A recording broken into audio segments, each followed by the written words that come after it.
Você ouve agora Na Estrada com Rádio Idefran. Convidado de hoje, Arthur Valadares. Olá, amigos da Rádio Idefran. Hoje o Na Estrada com a Rádio Idefran inverteu os papéis. Em vez da gente sair à estrada em busca dos nossos palestrantes, hoje o nosso palestrante visitou a nossa cidade. Estou aqui com o Arthur Valadares, ele que está aqui em Franca, no 48º mês de Kardec, evento promovido pela USA Intermunicipal de Franca, e tenho o prazer de tê-lo ao nosso lado. Tudo bem, Arthur? Prazer estar aqui com você. Graças a Deus, para mim é uma alegria estar aqui, sempre uma imensa felicidade poder estar aqui em Franca com vocês. Maravilha, Arthur. Na sua conferência você abordou um tema muito interessante que está na Revista Espírita, salvo engano, em dezembro de 1868, que é a questão lá do Lázaro, a alegoria de Lázaro, né?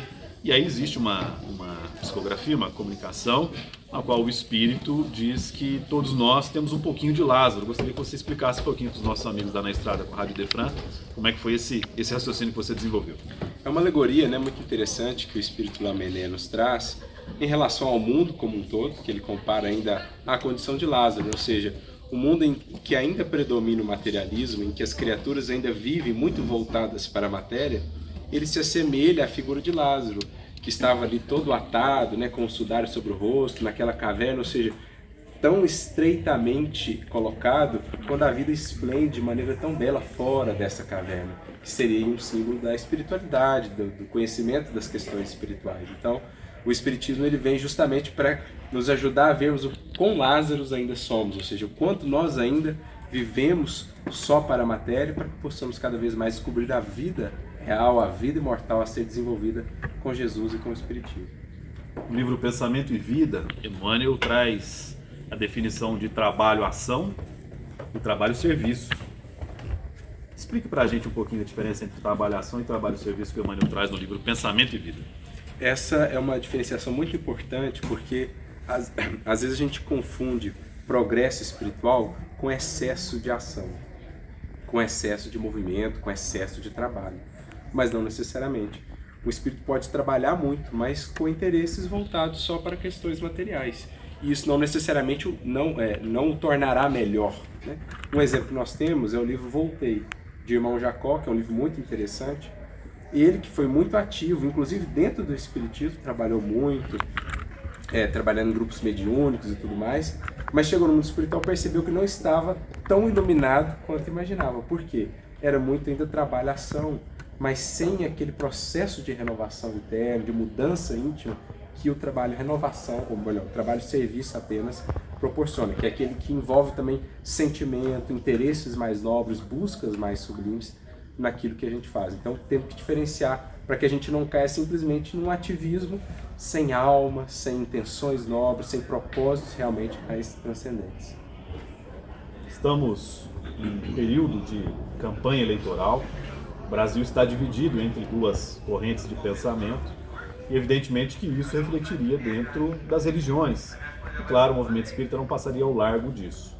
E nós estamos vendo, principalmente em grupos de WhatsApp, de Casa Espírita, irmãos se manifestando politicamente, mas também não está respeitando a opinião alheia, né? Além dele votar em determinado candidato, ele quer convencer o outro a votar no seu próprio candidato. E evidentemente que a partir daí existe um acirramento de ideias que acaba até saindo um pouquinho do controle.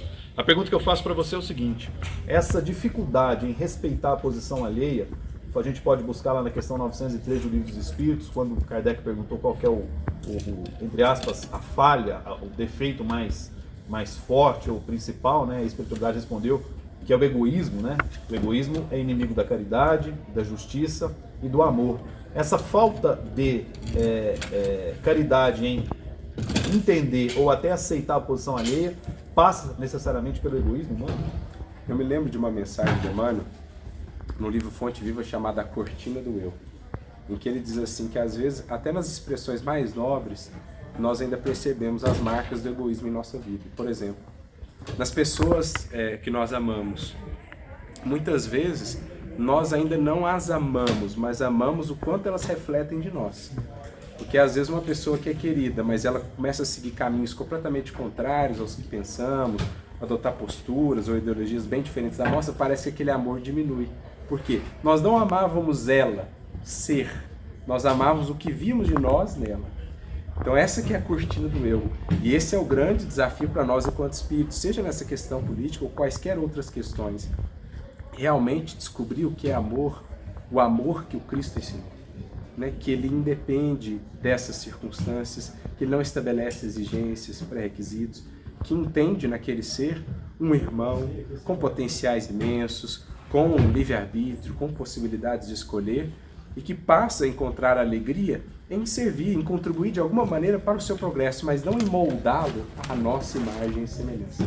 Mas antes de fazer com que ele encontre a imagem e semelhança de Deus nele e desenvolva cada vez de uma maneira melhor. Então a gente tem que realmente ir rompendo com essa cortina do eu, porque então em nosso coração brotará sempre a compaixão, a indulgência, a compreensão, a paciência, buscando estimular cada um nos seus caminhos, nas suas escolhas, sempre nos aspectos mais positivos, né? Na boa parte que precisamos aprender a escolher e a fixar.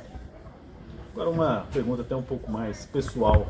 O pessoal admira muito a sua linha de raciocínio, o aprofundamento das suas digressões, das suas reflexões. Quanto tempo por semana, se a gente pegasse, pudesse medir em horas, você se dedica ao estudo, à leitura, para que quando você tem a oportunidade de fazer uma conferência, participar de uma entrevista, você expõe o seu estudo, né? Quanto tempo que o Arthur Valadares estuda e medita a respeito da doutrina espírita? Olha, é variável ao longo da semana, mas eu diria que tem um período fixo. Eu não saberia somar aqui exatamente ao certo, mas todos os dias pela manhã eu sempre tento reservar ali cerca de 1 hora para os estudos. São os estudos matinais, que eu revejo ali estudos da Revista Espírita, as obras básicas, questões do Evangelho.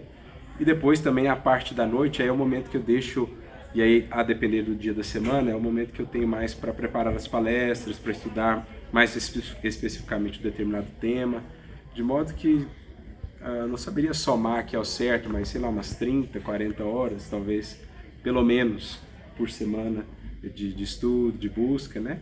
E aí, naturalmente, vai surgindo determinados assuntos, o tema você vai vendo tanto que vai se tornando mais natural, espontâneo, você consegue buscar na hora de uma fala, de uma exposição. Claro que há também um trabalho específico de preparação de cada exposição, mas é isso, é aquilo que Emmanuel diz, né? A disciplina é sempre o nosso caminho de trabalho, de ampliação de possibilidades de serviço com Jesus. Nós tivemos a primeira revelação com Moisés, a segunda revelação com Jesus, terceira revelação, a doutrina espírita. Para a gente poder finalizar essa entrevista, haverá necessidade de uma quarta revelação, então? Olha, os espíritos, né, o Espírito da Verdade, inclusive, no Evangelho segundo o Espiritismo, ele diz que o Espiritismo é o supremo apelo de Deus à humanidade. Supremo no sentido, talvez, de... né, claro que a gente entende que a revelação ela é sempre progressiva. Então, o Espiritismo ele tem um caráter muito interessante, porque como as revelações, a primeira e a segunda, estiveram centradas na figura de Moisés e de Jesus, elas são algo mais compacto, né? Claro que há sempre um desenvolvimento da interpretação do que eles deixaram. Agora, o Espiritismo, ele não está centrado na figura de Kardec somente. Ele é progressivo porque ele depende dos espíritos. Então, a gente percebe que o Espiritismo ele meio que não tem fim. Então, as revelações serão abarcadas por ele próprio também, né? Na medida em que a gente vai desenvolvendo a interação com o mundo espiritual. Então, talvez nesse sentido que os espíritos tenham dito que é um supremo, porque ele vem com o caráter de ser agora uma revelação constante, continuamente a se atualizar para a humanidade daqui para frente. Porque uma vez que essa interação com o mundo espiritual ela se faz agora aberta, então natural, a partir do advento do Consolador, se torna um processo realmente contínuo mesmo de troca de informação, de aprendizado, gradualmente, na medida que a humanidade também vai se fazendo mais apta, né? Encerramos a nossa entrevista, que pena, rapidinho, mas é para deixar um gostinho na boca de Quero Mais. Com certeza ele vai voltar em outras oportunidades, seja na Rádio Idefran, seja na Cidade de Franca. Considerações finais, fique à vontade. Obrigado, meu caro. Gostaria então de agradecer a todos que nos acompanharam, mandar um abraço para todos os daqui de Franca e de outras partes que acompanham também a rádio, e que Jesus siga nos inspirando sempre, que não nos falte no coração fé e esperança e disposição de servir com o Mestre. Um grande abraço para todos. Muito obrigado, Arthur, que Deus continue te abençoando e te iluminando. Este foi mais um Na Estrada com a Rádio Idefran. Rádio Idefran, o amor está no ar. Esse foi Na Estrada com Rádio Idefran.